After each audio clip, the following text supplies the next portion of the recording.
Welcome to The Explainer. We're all about taking tricky topics and making them crystal clear for you. So, what we're talking about today is actually part of a much bigger series. This is part 10 of a massive 20-part deep dive based on a report by the pros over at RFI Detectives. They're part of Virtualization Options LLC. So yeah, we're leaning on some serious expertise here. All right, let's kick things off with a question that every single RF tech grapples with. Just how close is too close when you're dealing with an antenna? And, the answer isn't just a simple number. It all comes down to whether you find yourself in the wild, chaotic near field or the much more predictable far field. So here's what we're going to do. We're going to take a little journey, starting right up against an antenna and moving away.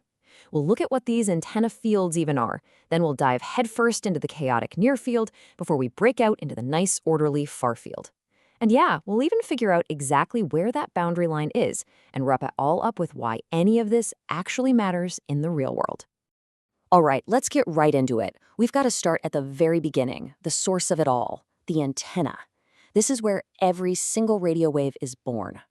You see, every radio wave has, two parents. You've got the E field, that's the electric field which comes from the voltage on the antenna. And then you've got the H field, the magnetic field, which is generated by the current flowing through it. Two sides of the same coin. And this image here, it's a perfect illustration of what's happening. Right there at the antenna, that charge and current are creating these two fields. They start interacting, and boom, they launch an electromagnetic wave. But here's the kicker. Their relationship, how they behave, it changes drastically the farther away you get. Okay, so first up, let's explore that area right up close to the antenna. It's a really complex reactive zone that we call the near field. So in this near field, the E and H fields are kind of fighting each other. They're 90 degrees out of phase. So instead of shooting energy out into space, a whole lot of that energy just gets stored up in the field and then collapses right back into the antenna. It's like it's taking a breath in and out, but not really sending anything far. Not very efficient for communication, right? And this is where things get really weird and totally different from what we normally think of as radio propagation. The impedance, it's all over the place, changing like crazy with just a little bit of distance. The signal strength, it doesn't just fade, it plummets like 1 over r squared or even r cubed fast. And because of all that stored energy, if you bring anything conductive nearby, it doesn't just block the signal, it actually couples with the antenna and can completely detune it. I love this quote from RF Elements. This is a place of electromagnetic chaos. It just hits the nail on the head, right? It's not just that things are messy. When you put something in the near field, it literally becomes part of the antenna's circuit. Wild. And this chaos isn't just one size fits all. No, depending on what kind of antenna you're working with, either the E field or the H field is going to be the boss. So if you've got a high voltage source, you get a high impedance near field where the E field dominates. But if you have something like a loop antenna with high current, well, then you get a low impedance near field where the magnetic H field is king. Okay, so enough of the chaos.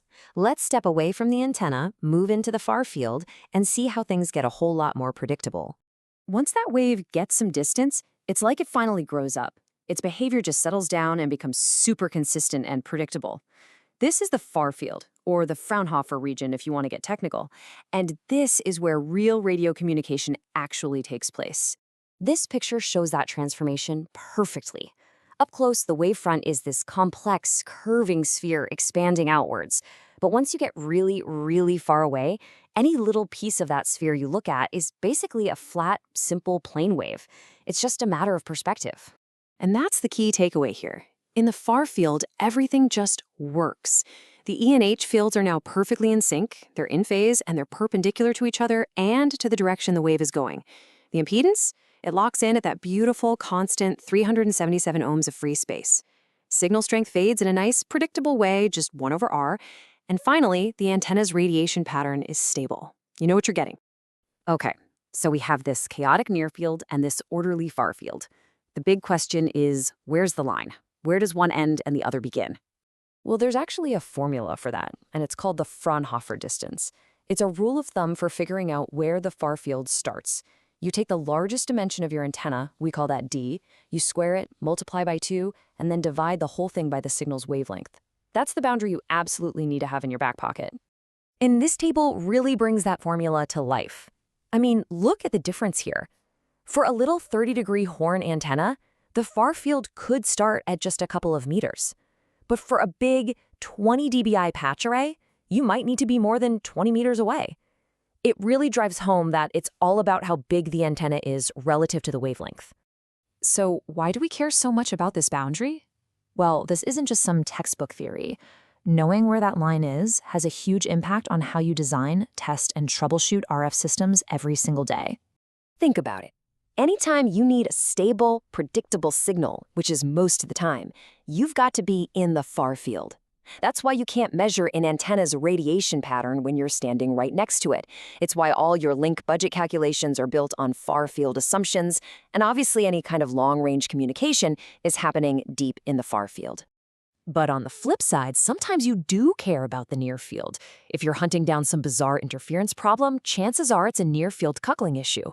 Trying to cram a bunch of antennas on one tower without them messing with each other? Yep, you're fighting a near-field battle. And then you have tech like NFC or RFID. They're actually designed to live only in that weird reactive near field. That's how that works.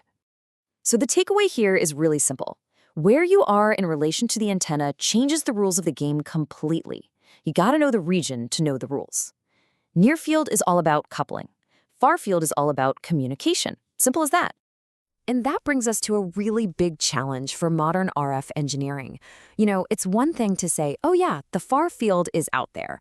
It's a whole other ballgame to be able to accurately predict what that far field pattern will look like based on the mess you see up close in the near field. That's where the real magic happens. So we'll leave you with this to think about. As everything in our world gets smaller and more crammed together, that line between near-field chaos and far-field order gets blurrier and way more important. So, how are you going to manage it? Thanks for joining us.